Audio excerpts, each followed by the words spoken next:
Boss, coffee.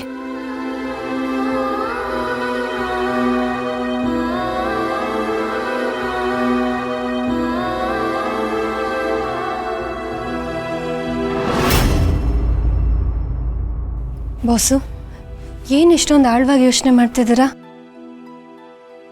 Durga, Shanvi ಏನು ಮಾಡ್ತಾ ಇದ್ದಾಳೆ? ಅವಳೇನಾದರೂ ತಿಂದ್ಲಾ? ಇಲ್ಲ ಬಾಸು, ಅವಳ ರೂಮಲ್ಲಿ ಅವಳೊಬ್ಬಳೇ ಕುತ್ಕೊಂಡು ಅಳ್ತಾ ಇದ್ದಾಳೆ. ಯಾರ ಜೊತೆನೂ ಮಾತಾಡ್ತಿಲ್ಲ. ಇದನ್ನೆಲ್ಲ ನೋಡೋದಕ್ಕೆ ತುಂಬ ಕಷ್ಟ ಆಗುತ್ತೆ ಬಾಸು.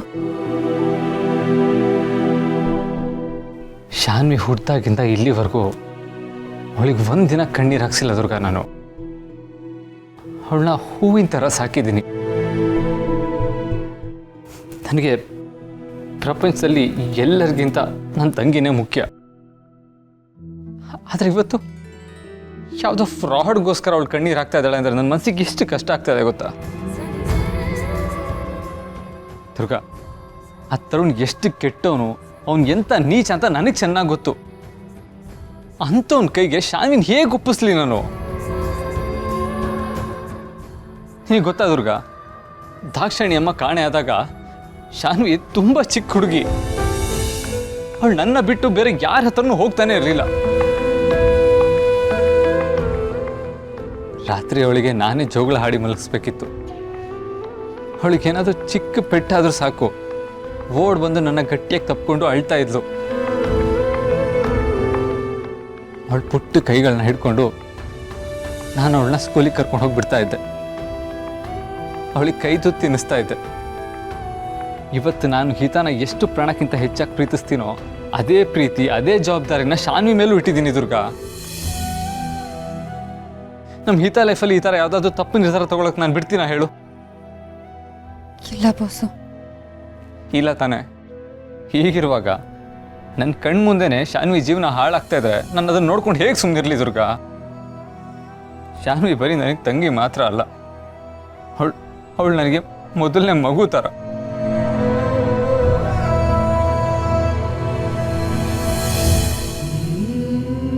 ಬಾಸು, ನೀವು ಅಳ್ಬೇಡಿ. ಒಂದಲ್ಲ ಒಂದಿನ ನಿಮ್ಮ ನೋವೇನು ಅನ್ನೋದು ಶಾನ್ವಿಗೆ ಅರ್ಥ ಆಗುತ್ತೆ. ನಿಮ್ಮ ಪ್ರೀತಿ ಸುಳ್ಳಲ್ಲ ಅಂತ ಅವಳಿಗೆ ಗೊತ್ತಾಗುತ್ತೆ ಬಾಸು. ಪ್ರೀತಿ ಕುರುಡು ಅಂತಾರಲ್ಲ, ಅದಕ್ಕೆ ಅವಳು ಈ ಥರ ಹಠ ಬೀಳ್ತಿದ್ದಾಳೆ. ನೀವೇನು ಯೋಚನೆ ಮಾಡಬೇಡಿ, ಎಲ್ಲ ಸರಿ ಹೋಗುತ್ತೆ.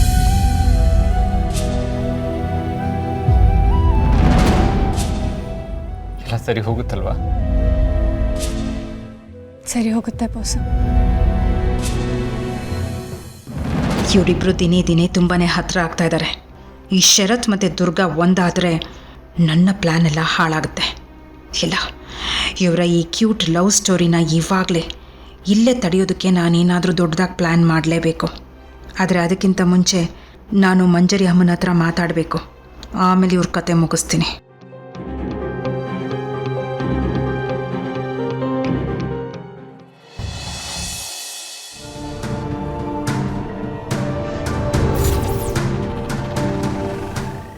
ಅಪ್ಪ, ಅಪ್ಪ, ದೊಡ್ಡ ಅನಾಹುತ ನಡೀತಿದೆ. ನಿನ್ನೆ ರಾತ್ರಿ ಹಿತ ದೇಹದಲ್ಲಿ ದೈವಿಕ ಶಕ್ತಿಗಳು ತುಂಬಾನೇ ಜಾಗೃತ ಆಗಿತ್ತು. ಅವಳು ಕಂಟ್ರೋಲಲ್ಲೇ ಇರಲಿಲ್ಲ. ಪಾಪ, ಅವಳು ನಿದ್ದೆನಲ್ಲೇ ತುಂಬಾ ನರಳ್ತಾ ಇದ್ಲು. ಆ ದಿವ್ಯ ಶಕ್ತಿಗಳು ಆ ಪುಟ್ಟ ದೇಹದ ಮೇಲೆ ತುಂಬಾನೇ ಪ್ರಭಾವ ಬೀರ್ತಿದೆಪ್ಪ. ಅವಳು ತುಂಬಾ ವೀಕ್ ಆಗ್ತಿದ್ದಾಳಪ್ಪ. ಅಪ್ಪ, ಇದನ್ನೆಲ್ಲ ನೋಡ್ತಿದ್ರೆ ನನಗೆ ತುಂಬ ಭಯ ಆಗ್ತಾ ಇದೆ. ಎಲ್ಲೋ ಏನೋ ದೊಡ್ಡ ತಪ್ಪು ನಡೀತಿದೆಪ್ಪ.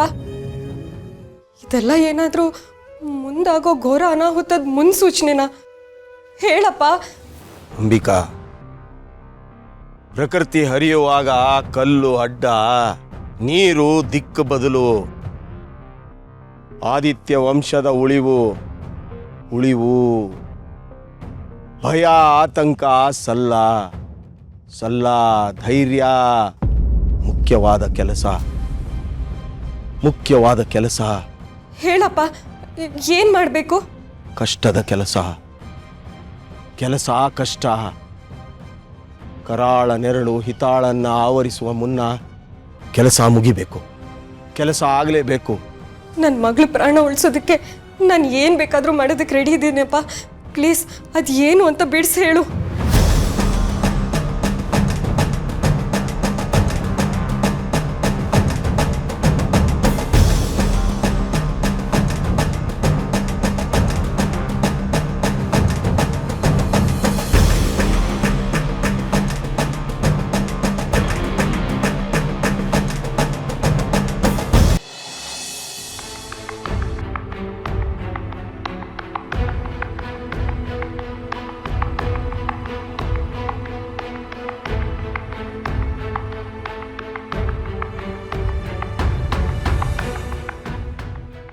ಅಮ್ಮ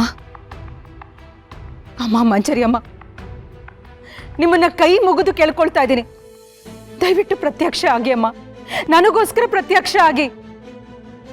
ನನ್ನಲ್ಲಿರೋ ಹೆದರಿಕೆ ನಿಮ್ಮನ್ನ ಬಿಟ್ಟು ಬೇರೆ ಯಾರಿಗೂ ಅರ್ಥ ಆಗೋದಿಲ್ಲ. ತುಂಬಾ ಪ್ರಶ್ನೆಗಳು ನನ್ನನ್ನ ಕಾಡ್ತಾ ಇವೆ ಅಮ್ಮ, ದಯವಿಟ್ಟು ಪ್ರತ್ಯಕ್ಷ ಆಗಿ. ನಿನ್ನೆ ರಾತ್ರಿ ನಮ್ಮ ಮನೆ ಬಾಗ್ಲಿಗೆ ಬಂದ ಆ ಘೋರ ಶಕ್ತಿ ಯಾವುದು ಅನ್ನೋದು ನನಗೆ ಗೊತ್ತಾಗ್ಲೇಬೇಕು ಅಮ್ಮ. ಈಗಲೇ ನಿಮ್ಮ ಉತ್ತರದ ಅಗತ್ಯ ಇದೆ ನನಗೆ. ದಯವಿಟ್ಟು ಸಹಾಯ ಮಾಡಿ ಅಮ್ಮ, ಪ್ರತ್ಯಕ್ಷ ಆಗಿ ಮಂಜರಿ ಅಮ್ಮ, ಪ್ರತ್ಯಕ್ಷ ಆಗಿ.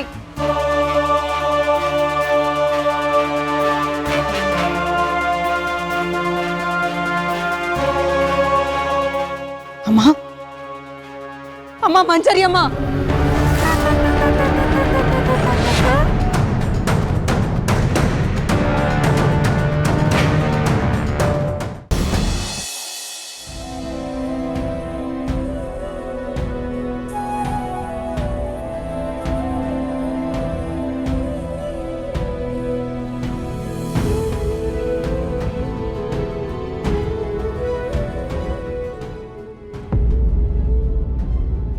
ಶಾನ್ವಿ, ಸಾಕಮ್ಮ, ಅಳೋದನ್ನು ನಿಲ್ಲಿಸು.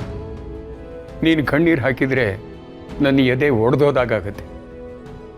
ಶರತ್ ಯಾವತ್ತೂ ಸುಳ್ಳು ಹೇಳಿದವನಲ್ಲ, ಯಾರ ಮೇಲೂ ಅವನು ಸುಮ್ಮನೆ ಆಪಾದನೆ ಮಾಡಿದವನು ಅಲ್ಲ. ಶರತ್ ನಿನ್ನ ಸ್ವಂತ ಅಣ್ಣ ಕಣಮ್ಮ. ನೋಡು, ಇನ್ನು ಮುಂದೆ ತರುಣ್ ಹೆಸರನ್ನ ನಿನ್ನ ಮನಸ್ಸಿನಿಂದ ಅಳಸಾಕ್ಬಿಡು. ಆ ನೈವಂಚಕನನ್ನು ಮರ್ತು ಬಿಡು. ಮರ್ತು ಬಿಡೋದಾ? ಯಾರಾದ್ರೂ ಉಸಿರನ್ನ ಬಿಟ್ಟು ಬದುಕೋದಕ್ಕಾಗತ್ತಾ ಅಪ್ಪ? ನಾನ್ ತರುಣ್ನ ಇಷ್ಟಪಡ್ತಾ ಇದ್ದೀನಿ, ಅವನ ಪ್ರಾಣಕ್ಕಿಂತ ಹೆಚ್ಚಾಗಿ ಪ್ರೀತಿಸ್ತಾ ಇದ್ದೀನಿ. ಅವನಿಲ್ದೆ ನನ್ನ ಲೈಫ್ ಇನ್ಕಂಪ್ಲೀಟ್ ಅಪ್ಪ. ನಾನು ಅವನ ಜೊತೆನೆ ಬದುಕಬೇಕು ಅಂತ ಆಸೆ ಇಟ್ಕೊಂಡಿರೋದು. ಅಪ್ಪ ಪ್ಲೀಸ್ ಅಪ್ಪ, ಏನಾದ್ರೂ ಮಾಡಿ ಅಣ್ಣನ ಒಪ್ಸು ಅಪ್ಪ, ಪ್ಲೀಸ್ ಅಪ್ಪ, ಐ ಬೆಗ್ ಯು ಅಪ್ಪ, ಪ್ಲೀಸ್. ನೋಡಿ ಶಾನ್ವಿ, ಈ ಹಿಂದೆ ತರುಣ್ ವಿಷಯದಲ್ಲಿ ನಾನು ನಿನ್ನ ಪರವಾಗಿ ನಿಂತಿದ್ದೆ ನಿಜ.